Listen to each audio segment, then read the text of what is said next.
Producciones Culturales Soler Media, presenta. Palabras de Galbraith en 1981, la época de Reagan, Thatcher y Freeman. Cuarta parte. ¿Cree usted, profesor Galbraith, que hay entonces una receta mágica para lograr tres objetivos supremos que son expandir la economía por una parte, limitar la inflación por otra y corregir el paro? No, fórmula mágica así como tal no la hay.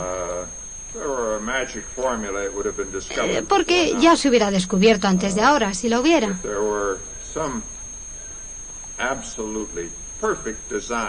Ahora lo que puede haber es un diseño para la economía política, y si hubiera algo totalmente ideal, pues ya lo hubiéramos descubierto, ¿no? Tenemos que tener lo que yo llamaría un espectro amplio en nuestra política económica. Una cosa que se precisa, como ya he dicho, es un sistema de controles sobre precios, salarios, controles. Otra cosa es un presupuesto conservador para que los gobiernos paguen cosas, pero lo vuelvan a recuperar con los impuestos. Esto es necesario. En tercer lugar, tenemos que tener un control, una limitación razonable por parte del Banco Central del país. También tenemos que tener cuidado con respecto a cómo utilizamos la energía, para que no tengamos un déficit externo importante que debamos pagar a los países de la OPEP. Todas estas cosas son necesarias en conjunto, y cometemos grandes errores si suponemos que cualquiera de estas cosas es suficiente. Hacen falta todas. Keynes, o Keynes, como le decimos en español, ha sido uno de los grandes maestros que usted estudió y en los cuales se inspiró en los primeros tiempos. ¿Cree usted que el keynesismo está superado en esta hora? Bueno, superado no. Pero es parte esto, digamos, de un proceso de que ya he hablado antes también. Estos cambios constantes de la economía. O sea que cualquier persona que ha tenido razón durante un cierto periodo de tiempo, pues luego queda totalmente anticuado en el próximo periodo. Keynes fue el gran economista para la Gran Depresión, cuando la inflación no era un problema,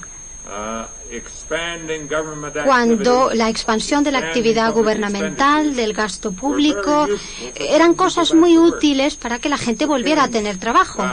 Pero Keynes murió antes de que apareciera el problema, la enfermedad crónica del mundo, que era la inflación. Y realmente no le podemos responsabilizar a él, porque este mundo no vivió él en él, ¿no? O sea que no es justo.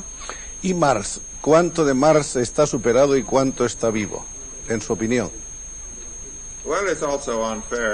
Tampoco es justo en este caso echarle la culpa a Marx, porque fue uno de los grandes intelectuales del siglo pasado. No es justo, creo yo, esperar que Marx tuviera razón también todo el tiempo, ¿no? Hay ciertas cosas en Marx que son francamente importantes. El ver, por ejemplo, la vida económica como un proceso de cambio constante, algo que ya he subrayado yo varias veces. El ver la vida económica como una dialéctica. Por ejemplo, un cambio funciona contra el otro, hay una nueva síntesis de los dos, y esto crea su propio conflicto interno. Una idea que surge de Marx o de Hegel incluso, y a través de Marx ha venido después. Esto creo que es una cosa muy útil, este concepto. Yo no creo que Marx se equivocara en la tendencia del capitalismo de que cada vez se iba a organizar y concentrar más. Pero claro, Marx no percibió el estado de bienestar social, ni previó que iba a ser posible con el capitalismo tener un bienestar muy ampliamente distribuido.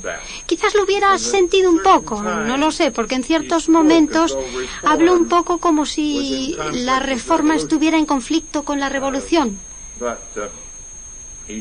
Pero, desde luego, no vio las posibilidades infinitas de que el sistema capitalista se volviera a poder renacer y fuera tolerable. ¿Cree usted que existe la posibilidad de una fórmula mixta, de una especie de socialismo democrático?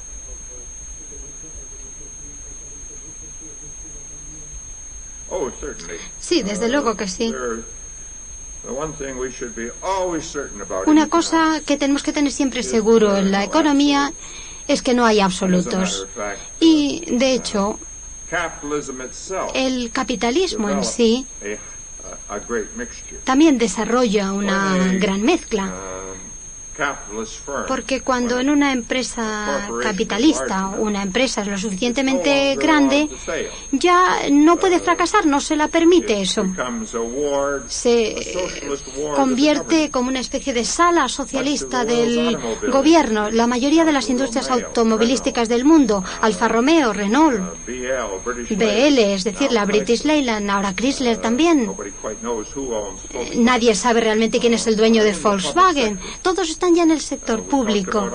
Hablamos de los automóviles de antes, una industria grande, nueva, y gran parte de esto ya está en el campo socialista. Las industrias más antiguas, la siderurgia, los astilleros, la construcción naval, todo esto, ¿no? Cuando se encuentran en problemas, vemos que pasan y van siendo parte, o digamos, se ponen bajo la protección del Estado. Solíamos antes pensar que el socialismo venía de los socialistas. No, ahora el socialismo viene cuando los banqueros o el jefe del Chase Manhattan, este banco, o el National City Bank, por ejemplo, el Citibank, que le llamamos nosotros ya, y todos estos grandes banqueros de Nueva York dicen: bueno, hemos hecho todo lo posible por usted. La única cosa que le queda hacer es ir a Washington y a ver si le dan una fianza o alguna cosa. El socialismo ya no viene del socialismo, viene de los banqueros. A lo mejor es cierto en España también, no lo sé. Hasta aquí hemos escuchado la cuarta parte de las palabras de Galbraith en 1981.